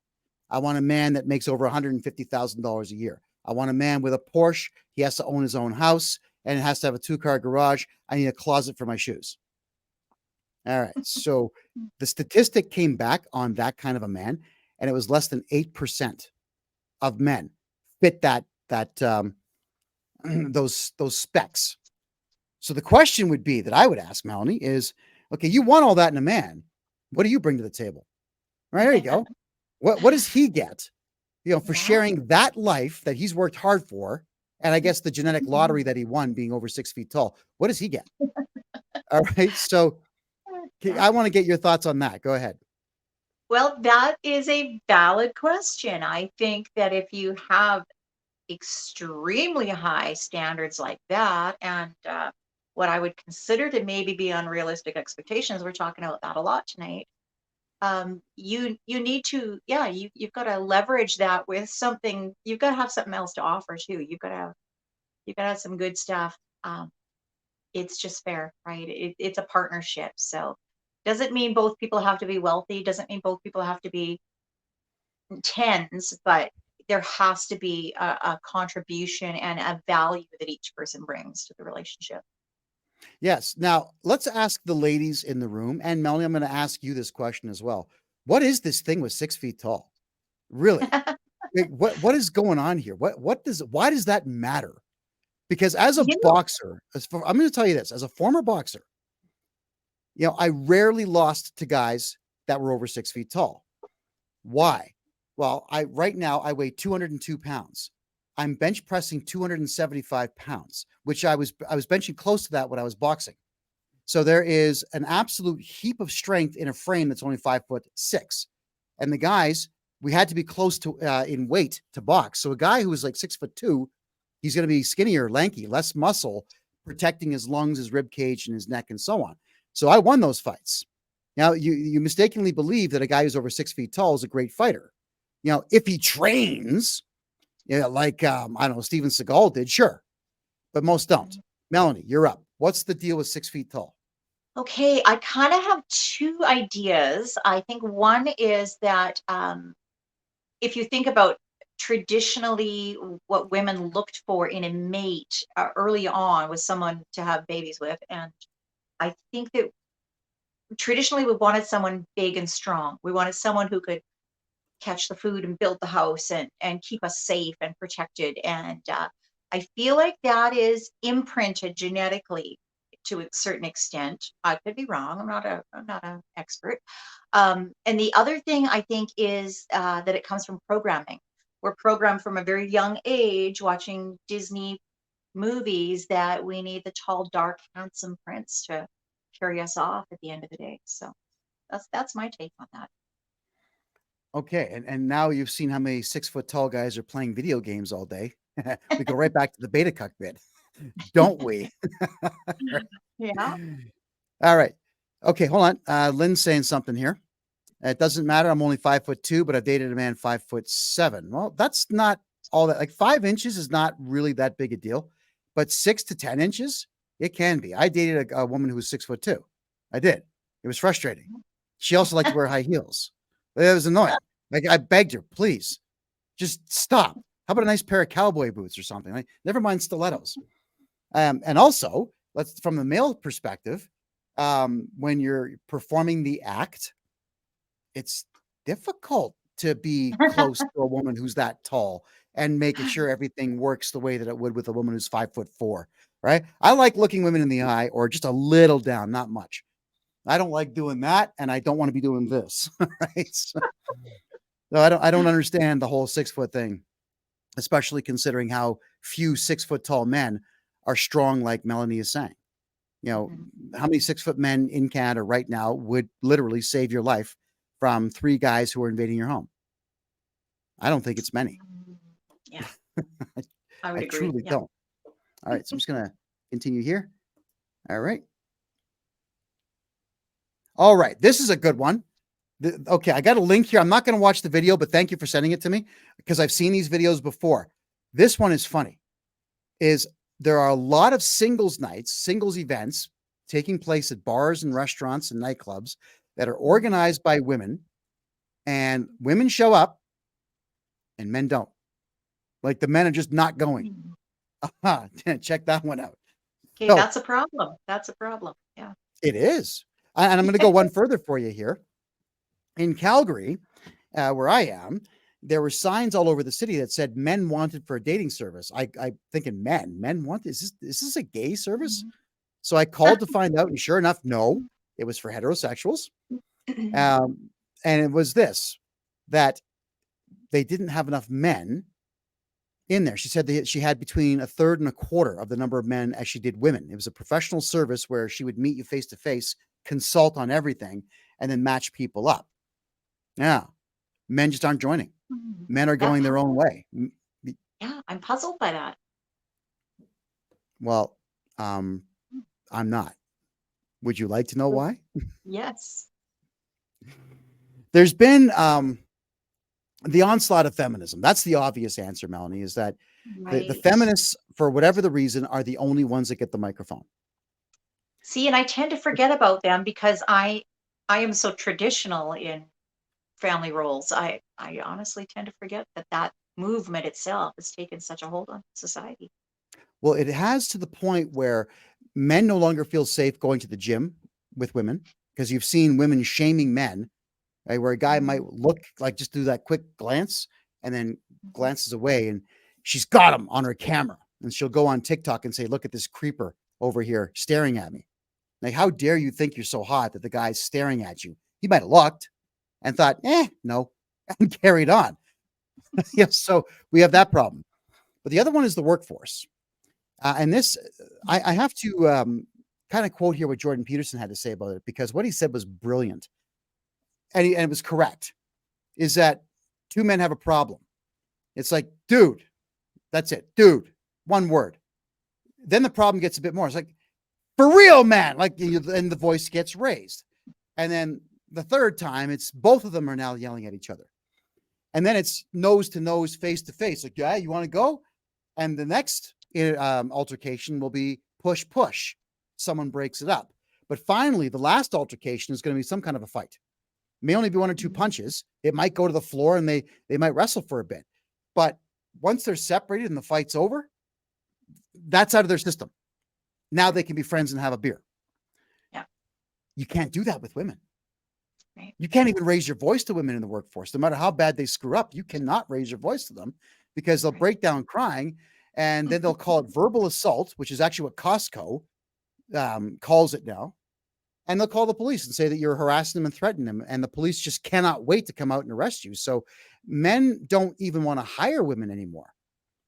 That's where it's going, is because society has shifted to the point where, like you said earlier, entitlement. So a woman named Pauline Jodry out in Ontario wrote a book saying, Stop Whining, It's a Man's World, where she was telling women, yeah, it's a man's world. You want to make money, be a man or behave like one. You know, that's it. Don't take offense to what they say. Sexual jokes, just ignore them, whatever it might be. That's the problem with why men are not showing up, because they're expecting these dating parties to be exactly the same as the gym or the office, where, like, do you shake hands with a woman? Do you hug her these days? Do you high five her? Is it a fist bump? Like, what do I do? And if I touch her in any way, is she going to like drop her drink and scream and point like this at me? They don't know. And they're all saying the same thing. Forget it. And if you're in Calgary, people, this town is great for outdoor stuff. We've got the river that goes through it. We got hills and bumps everywhere. Got pathways to ride your bike, got hundreds of miles worth. Why would I go to a singles party when I can hit myself in a boat and ride down the river with my buddies? Right? So is there anything that maybe you wanted to say now that you've heard this, Melanie, to the feminists and these radical leftist women who have done this? I really want to get you to tell them something. Well, I have a lot to say to them. I mean, fundamentally, fundamentally, I completely disagree with so much. But I know they've been indoctrinated and conditioned and programmed. But at some point, don't you just want some of that traditional atmosphere? Some point, don't you just want someone who could just put their arms around you and love on you the old-fashioned way? I think that deep down, most women probably do, and they just have to take a step back from their conditioning and go, yeah, actually, that might be pretty nice. Um, I think that, we need, as a society, we need to start to kind of look back to what our parents had and what our grandparents had, and realize that in many ways back then with that sort of model, it worked. A lot of things worked better. So maybe we need to go back to that. Maybe we need to give that some thought, ponder that a bit. Well, I'm remembering because I always was an Indiana Jones fan. Remember Raiders of the Lost Ark the first time where he's been injured all over the world. They're on a ship in the middle of nowhere. His girlfriend and him are having a bit of an argument, and he gets tired of it. So he just grabs her, shoves her against the wall and kisses her deeply. And the lights fade out. Obviously, you know what they're doing. It's that type of thing that we would love to do as men. We would love to just grab both arms, hold you in place, kiss you. Can't do it anymore. It's this whole initiation of any particular type of physical contact. It's a terrifying prospect. It's almost like you've got to film everything you're doing. No, I'm going to go shake hands with this woman. Guys, like all four of you, you got your cameras running, right? Okay. You go live on Facebook so that we've got evidence that I just reached out. It's a messed up world. It's messed up. It's so messed up. Well, that's how we're starting to think. And maybe the ladies who are watching the show tonight have some commentary on this, but how do we as men navigate this? How do we break through? Any idea? Oof. Yeah, I don't know. I honestly, it just depends on the woman, because a woman like me I'd like a guy to just sort of grab me and kiss me. That's just kind of how I am. But I'm different. And anyone who knows me will tell you that. So, but gosh, when you're dealing with a society that's been so deeply programmed, I don't know. I don't know how you get around that. It's really crazy. And it clearly is an indicator to me that this is why there's such a relationship issue and the breakdown of so many relationships. And I think it's a big part of it. Well, I think it's huge. I have to go back to what I said earlier, is that you cannot care about the end result. Any woman that I'm trying to kiss has the right to put her hand up and say, no, ew, gross. And, my ego can take it. It's like, no, okay. I'm not even going to pull that stupid line of your loss. It's like, well, okay. Want to play Parcheesi instead. Right? There's pinball in the corner, right? Because if a man makes an advance, the woman has the right to say no. And as men, we have to just be able to say, yeah, you know what? Okay. And carry on. Take the a lot risk. of men out there. I think guys need to take the risk. Yeah. Sorry? Guys need to take that risk, I think. They do. Yeah. But if you get shot down, put your ego aside. So what? She doesn't like you. That's okay. Yeah. All right. There's women out there I don't like. That's fine. Right. And it's the same idea as I've been hit on by a lot of gay guys in the past. Right. I just tell them, like, dude, I'm straight. No, it's not happening. No. Well, yeah, but just one little blowjob. Nope. No, thank you. Appreciate the compliment, but no. You're allowed to say no. And the gay guy who's going to try to hit on me is just going to have to accept the no. I don't have to be violent or crass or vulgar. Just no. Yeah. So like Melanie says, guys, take the chance. But I think, Melanie, if you're saying take the chance, I think take the chance, take that risk is probably safer with women over 40. I would I agree. wouldn't be, yeah, I would not want to be 30 years old today. Yeah. I just wouldn't. Yeah. Wow. I would agree. Yeah, women over 40 are more confident, more comfortable establishing boundaries. So take the chance. They'll let you know if it's a no-go. So Well, they will, and they have. And once in a while, getting shot down in flames is actually a lot of fun because I remember, the reasons why girls wouldn't say yes when I was a teenager. And like once in a while, you hear something like it. Okay, that's nostalgia for me. But then once in a while, you hear something really clever. I'm thinking, well, Yeah. see, now I respect you. So I got to buy you a drink, not because I'm trying to score, but because that was awesome. I It's like that. respect. It's like it's your trophy. It's Mhm. absolutely your trophy. I got a couple more messages here. 1 second. I'm going to look in the Rumble room. Rumble Rab 59 is talking about giving out business cards to the unjabbed at Queen's Park this Saturday. So I think that's going to be a big problem, ladies and gentlemen, about this jabbed thing. That is going to be a big problem now. And Yeah. actually, it's already been a problem for me. So I'll share the story, Melanie, and you can comment on it. This dating service I told you about, where men were not signing up. I went over there and I was interviewed by this woman. She's 70 years old and showed me a bunch of photographs of a lot of really cute gals. I'm thinking, if these are your choices, I think you're going to be worth the money you're charging. Standard questions were asked. Do you work out? Yes. Do you smoke? No. What do you do for fun? Just all the important stuff for putting together a match. Now, by the time the conversation was over, she was also asking me, like, you work out, don't you? I said, yes, actually quite heavily. I want to be strong. That's not a problem, is it? She goes, no, because a lot of men don't work out that she knows. I'm thinking, all right. I said, then I've got one stipulation here on top of what I've already said I would like to have. And that is I don't want them jabbed. And it's not necessarily because they got that needle. I mean, that eventually it'll work out of their system within a year or 2 or 3. But it's the fact that they fell for the propaganda.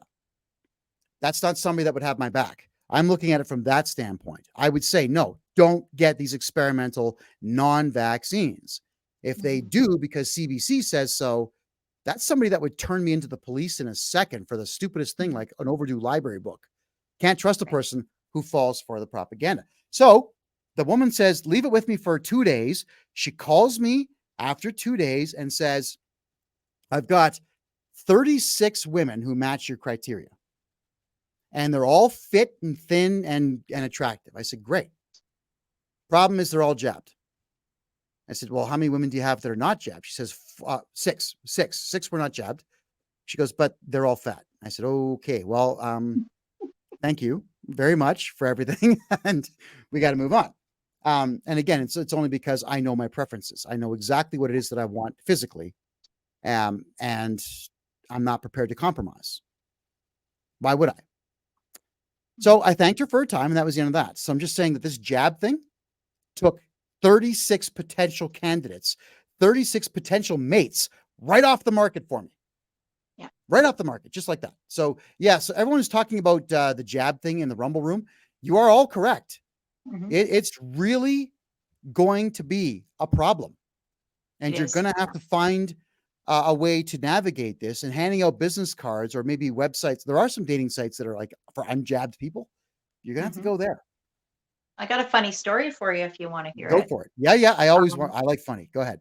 Because I'm in the same boat, and that's something that I'm also looking for, is someone who is unjabbed for both medical reasons and the fact that, like you said, you want someone you know is going to stand up for what you stand up for, someone that aligns with you and you're more equally yoked on those beliefs. So I got a kind of a setup by my girlfriend's boyfriend. He said, he introduced me to a friend of his, and I said, is he jabbed? And he said, I don't know, but you can ask him. So I'm like, oh, I will. So we went for dinner, and this was a couple months back, and so it comes around to that part of the conversation, and I really wish I had actually had someone there to record my reaction, because when I asked him how many of the COVID jabs he had, his answer was all of them. Ugh. All Ugh. I was silent for probably a good 20 seconds, and in my brain I'm like, how many even is that? I don't even know how many that would be by now. Probably 7 or something like that. So I think 7 might be the right number, yeah, something like that. So I was like, because okay, there were 4 boosters that I know about. right? That's what I'm Mhm. thinking too. So I was kind of like in my brain, I'm like, check please. But yeah, no, I stuck it out, but there was no second date. Well, I don't blame you. You've got your Right. standards, and you have the right to have your standards, and a Yeah, I guy who thought that got was that, well, look, not the Melanie, answer. Yeah, if a all of man them. is falling for propaganda, that's a weak man. That's Exactly. a very weak, that's a stupid man and a Yeah. weak man. Yeah. Propaganda, like, how is it that you men out there, not the guys watching this show, but like you, in general, men out there, how do you guys not get that CNN, CBC, CTV is crap? It's all lies. And if you're going to buy into that, you know what you're going to do? Hurt yourself and hurt your family. Yeah. No, But, I but think you made the right choice. but I know having I made that the right choice. as yeah, but having that as one of our standards is really substantially shrunk the dating pool for us. Well, like I said, 36 women I couldn't date because of Yeah. that. Yeah. Now, I expected that to be the answer. So the truth is, I really don't think, well, I know for a fact I didn't take the that dating service seriously. It was more, I wanted to know what was really going on. But I was shocked to find out that 36 potential candidates, Yeah. like 100% reject. Yeah. Crazy. So what do we do? Right? And there are guys in the chat room here in Rumble. Rick Smith is talking about there's an unjabbed dating app in the Play Store. Why don't you guys stick the name of the app in the comments there, please? And I'll let people know where they can download that. Mhm. Period. All right. So, got another question here. Is it better for men or for women to make the first move? Melanie gets that one first. Ooh. I think it's okay either way. I feel like whoever feels more comfortable making the first move, make the first move. If you don't make the first move, you have potentially lost an opportunity to make a good connection with somebody. So don't pass that up. Yeah. Well, women, all the ladies watching this right now, it is super hot when the woman makes the first move. All right. It is an ego boost beyond reproach. So don't think that the guy has to do it. Although I think I'm kind of torn on that one. You know, it's you're thinking, all right, the time is right. I'm doing this now. So you move in for the kiss and the kill, and it works. Like, yeah. At the same time, you're just sitting there having yourself a cup of coffee, and she grabs the back of your head, kisses you, thinking, yeah. You know, like the reaction is just, yeah, no matter what. So, ladies, don't be afraid to be a little forthcoming in that. Yeah. And also, I remember there was one girlfriend I did have. This is years ago. She made the first move on me because I just wasn't paying attention. I wasn't paying attention to any of the signs at all. I was just conversing with her. She made the first move. And then like 8 months later in the relationship, she said, I'm so disappointed I had to make the first move. It's like, what? Why would that even be in your head? Why would that thought just go 8 months later? And why would you be disappointed by that? No, because her fantasy was to have the first move put on her. I'm thinking, okay, but I guess you were horny or something. What do you want me to tell you? It's foolish to regret decisions that you've made like that. And it's silly to make it an issue. It shouldn't have, yeah, it should be a non-issue. Oh, it absolutely should be a non-issue. The next one here is, how do we deal with women who put ideas in their own head that are not true, but they blame us for them anyway? Oh, that is, man, if you figure that one out, buddy, you'll be the next world's trillionaire, like the first trillionaire in the world. Yeah. Okay. Melanie, this happens a lot. A woman puts, okay, how about this one? Let's go with an easy example because we're running short on time here. An easy example is guys on the phone. All right. Ladies, here's how the male brain works. Guys on the phone. He's walking by. Whatever happens to be on the sidewalk. hot chick goes that way. Hey, Johnny, whoa, yeah, check that out, man. It's a MILF. I'd hit that, and boom, that 3 seconds of whatever is done because it's right back to the conversation. Yeah, listen, Johnny, the reason I'm calling you is I broke my tie rod. I got to get my truck into your shop. Can I borrow your tools on Saturday? And you ask the guy after he hangs up the phone, what did that chick that he looked like? Look like? Uh, he's not going to know. All right. So women out there, and I had this happen a lot, is your man will look at a woman and go, and puts his focus right back on you. And as soon as one word's come out of his mouth, he forgot what she looks like. And I mean, forgot what she looks like. But you remember. Oh yeah, you know what her hair color was, hairstyle. You probably could name the barber that she went to. You know what color high heel shoes she was wearing, the manufacturer of the pants. You know what color purse was there. You could probably guess what was in that purse, and you're going to remember that chick for the rest of your life. And you're going to grill him on that, saying, "You think that girl is pretty? You want to date her, don't you? You just want to bang her, don't you?" And he's going to be saying, "What are you talking about? What woman?" And he's not saying that to get out of the argument. He doesn't friggin' know because the brain just turned off. Done. The visual's good. The memory doesn't stay. Melanie, I can't remember what any of these women that I went, oh yeah, and then carried right back on with the conversation. I don't remember any of them. Right. Like what any of them look like. Not a one. I remember reacting to like, yeah, there's a babe. No idea what they look like. Well, So, and I think honestly, Go it ahead. happens both ways. If I would be lying if I didn't say I check out hot guys. Even when I'm in a relationship, I'm just gonna look. But the That same means you're thing. healthy. It's not. It's you just appreciate the beauty. That's all. So don't Oh, be for so sure. insecure. That's my advice to people. Stop being so insecure. When a man says that he doesn't know what you're talking about, why is that answer never accepted? Because 9 times out of 10, he doesn't know what you're talking about. He's no idea. Yeah. Yeah. Well, they just heard it from a guy.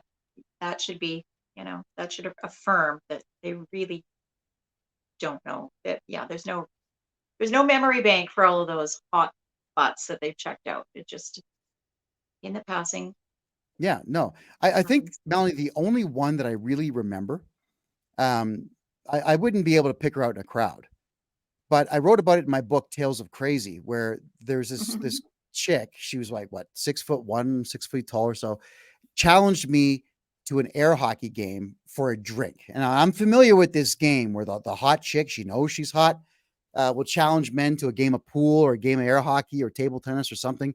And the guy deliberately loses so that he can buy her the drink and try to take her home.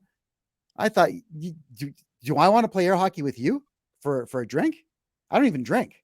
Yeah, I do. And I crushed her 7-0, smoked her. I didn't tell her that I used to gamble on air hockey. I paid for college playing in air hockey tournaments and gambling on myself. Right? I'm good at air hockey. Crushed her. She was mad, and she bought the drink. But I whispered in my friend's ear, "Look, what do you want? I don't drink." Right? So, I remember her, but more because of the situation. Right. But I don't remember her face. I just remember there was a tall, good-looking chick that tried to get a free drink out of me. Yeah. Okay, and that's it. And that was what, 23 maybe when that happened. So And I'd be beyond that, shocked. ladies, Yeah. go ahead. Go ahead. That's cool. I'd be shocked to find anyone who doesn't admire a good-looking specimen of the other sex. I would be shocked if you say you don't ever glance and check. I'm thinking you're probably not being honest, Oh, yeah, you're lying. right? You're lying. So I mean, we all do it. Stop and being you insecure. should. You should do it. Yeah. Right?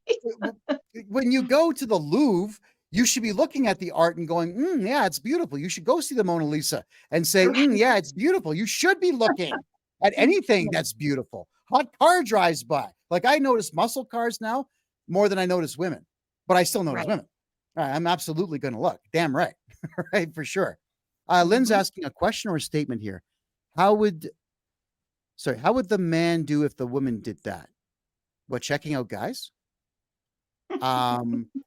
if you're not insecure, Lynn, like myself, when I was married, I hired really dynamite looking male strippers to dance around her. And I was actually kind of shocked that she wasn't that interested in them, because she just has a different way of looking at things. I thought it was hilarious personally. But then once in a while I would catch her looking at a hot guy, and I'd say, "You want me to call him over?" It's banter. It's funny. You got to make it funny, because what that means is she's human and healthy and heterosexual and normal, which is kind of what I want in a woman, heterosexual and normal, right? I do want that. Yeah, I actually Yeah, do think women are more discreet about their checking out than men are. So I think that's part of the, I agree with that.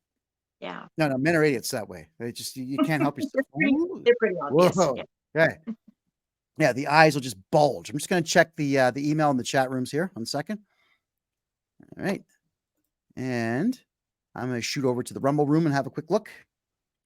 Okay, folks. Yeah, there's a lot of questions here again about jabbed. Look, guys, I really can't recommend much. You heard my story about the 36 women who were all jabbed. Melanie's, you heard her story, sorry, about the dumbass who got himself every injection known to man and was probably proud of it. And because there are so many beta cuck males out there who do what they're told, well, they've probably already done what they were told to do.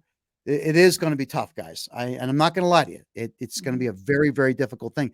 But I think it's also going to be difficult worldwide. That's not just a Canada thing. That's not just the United States thing. There are a lot of stupid people that lined up for this stuff. Yeah. So just keep at it and stick to your guns, stick to your standards. Yeah. For sure. All right. So I think we're out of questions here. I'm just going to check one more time and have ourselves a quick peek here. All right. Oh, interracial dating. Oh my God. Really? I'm not commenting on that. Aside from to say this one thing, you care? Do you care? Right. Like, really? Do you care? The one thing I'll say on the interracial dating thing, Melanie, is, and the reason I decided after years of dating a lot of women, I decided that I wanted to marry a white woman because I wanted white kids and I wanted to be enveloped in my personal life in white culture. It was a choice for me. It's what I wanted. But I gave Japanese a try, Korean, I gave Chinese a try, I gave black a try, what else? Mexican, I gave a whole bunch of them a try. And what I did find is, in some cases, the culture of the country they come from can be difficult to navigate in some cases. Mexican, the Mexican one, for example, they're really big on family. Mexicans and Chinese, huge on family. So every Friday night after having a full week at work, I then have to put on my brave, happy face and go hang out with an entire family. I don't want to make that much conversation on a Friday. If I've had a rotten week and I just want to be with my woman, I don't want to talk to Chavez and Uncle whatever. I don't want to talk to these guys. They're nice people, but that's not what I want to do with my time. So when you're dealing with another culture that's exactly opposite your own or opposite your expectations, you're going to run into trouble. That's not a race thing.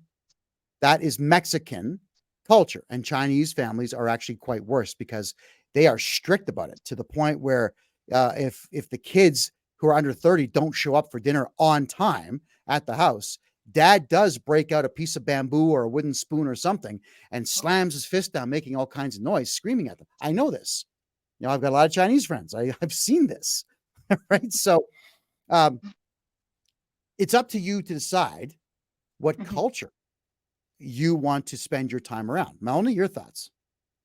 I just think that it's about connection, and I don't think culture, skin color, any of that shouldn't matter. It's when the connection is right, the connection is right. So yeah, just date who you're drawn to, date whose energy matches your energy. Yes, but my energy did match up with this girl. I couldn't stand the Friday nights. Right. I thought it would that's have been fair. great if it was one Friday a month, because then it's a special event, but it was Right. forced on us all the time. Yeah, and So I do know there are challenges. I actually dated a Lebanese guy for 4 years, and he did want to marry me, but the cultural difference was I knew that his family would actually disown him if he did that, and I really live with that. So, yeah. I get that. And sometimes family get in the way of a lot of things. And unfortunately, people, when family gets in the way, you got to go. You do. Right. You got to try the next thing. Liz is asking here, is it better to stay single with society being, well, it's better to stay single if that's your goal.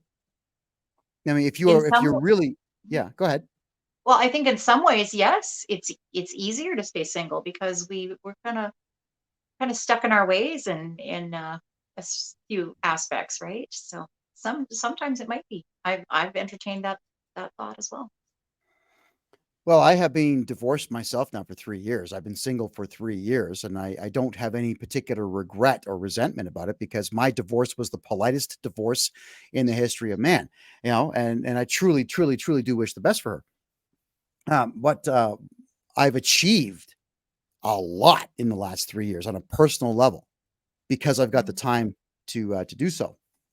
Right. However, I would still say that my life might, not will, but might benefit from having an incredibly intelligent woman in my life who's got my back and has all kinds of creative ideas and imagination. And let's be honest, great in the sack. My life could benefit greatly from that. Could. Not saying it will, just saying it could. So I'm leaving my options at this point open. Why would I not? Yep. I'm enjoying like Liz. I can't answer that for you because you got to tell yourself. You want to be involved with someone, you got to take every single step necessary to be involved with someone. That includes making sure that you're healthy. Like start with that one. You're healthy. Make sure that you personally are happy. Write down a list, if you could, about what you have to offer. Write down a list of what you're looking for. And then ask yourself, am I ready to chase this? If you are, if you say, yes, I'm ready to chase what I want and I have something to offer, go for it. Go find somebody. Like the world's always been crazy, right? People And still it's had babies during World War I, World War II, the Korean War, the Peloponnesian War, the siege of Syracuse. Like people, the Babylonians, when that whole empire was falling, people still had kids. People still yeah, fell in love and had a good time. Like, don't yeah. let this crappy society we have dissuade you from being a loving, caring person and dissuade you from being loved. Period. Well, Melanie, we're down to our Yeah. last 4 minutes. You get to make a very large and long concluding statement on our first show. Go ahead. Oh, well, this was fun. I enjoyed the banter. I enjoyed the questions. I enjoyed the involvement from those who messaged in, and Misty. Misty joining was great. We're both friends with Misty, and it's always great to catch up with her. And she's young but super insightful, so we have to have her on here again. So it's interesting because when you asked me to do this and give dating advice, I'm like, am I qualified? But I guess we do have some wisdom to impart, and it's maybe not so much advice as opinions, but if someone could get something out of it, then that's great, and hopefully we can do more of that and find some new topics and have some great new questions next week. I look forward to that. Well, when I made the announcement that we were going to do this, obviously I got the haters attacking me immediately. So Of course. people are paying attention to what you and I are talking about here, obviously, and they're paying attention to the fact that we're even doing this in the first place. So Right. I've got a feeling that people did get something from this. I mean, I got something from this. First, I got to hang with you and Misty. Mhm. We had our guests, Angela and Josie, in from Ontario. We certainly appreciate them Yeah, having been here. yeah. Yeah, absolutely. So things are good. Thank you, Melanie, for doing this. We're going to do this, everybody, for the next 7 weeks now. So tonight's our first show. If this thing works, if you all are happy about the show, what you've heard here tonight, let us know. If you didn't like it, let us know, because what we'll do is make alterations, just make it better. If after 8 weeks, all of you say that you hate it, then we won't do it anymore.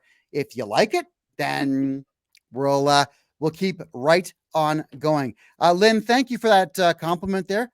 Greatly do appreciate that. Thank you for all your interaction tonight. Thank you to everybody in the D Live and the Rumble rooms for all of their chatting. Certainly do appreciate that. Oh, someone's asking about cruises. I've never done one, but I'll do some digging, some research into that. I'll watch some videos. There's a lot of people that have opinions on that who are professionals. Mhm. But I don't think I'm going to answer that until I have something to say on it. Zero experience. Period. Melanie, you're the best. How can people reach you online? You can find me on Instagram at Mel Switz, and we can post that next time. I'll get that to you. Oh, So. here. Wait. MELSWITZ. Is that correct? Yep, on Oh, Instagram, and I'm also on TikTok. there you go. Instagram. Is it the same username on TikTok? I believe it's Melanie Switzer on TikTok. So Melanie Switzer on TikTok. Okay, I gotta very good. keep them guessing. Yeah, it's everything's Very different. And there's Bear Barry saying that pleasant change, because usually, like I said, the Tuesday night show is always about politics. All right. Great. All right, Melanie, great to see you. We'll see you next week. All right. All right. Take care. Good night. I want to say thank you to each and every one of you who decided to be here tonight. I know it's a brand new show. It's something that we were mulling around for a while, but we just decided over a cup of coffee, this was the right thing to do. So don't forget, the Kevin J Johnston show runs every Tuesday, same time, 9 p.m. Eastern time on freedomreport.ca. And this show is going to run for at least the next 7 weeks, same time, 9 p.m., but on Thursday nights on freedomreport.ca. That's it for now. Thank you all for being here. Have a great night.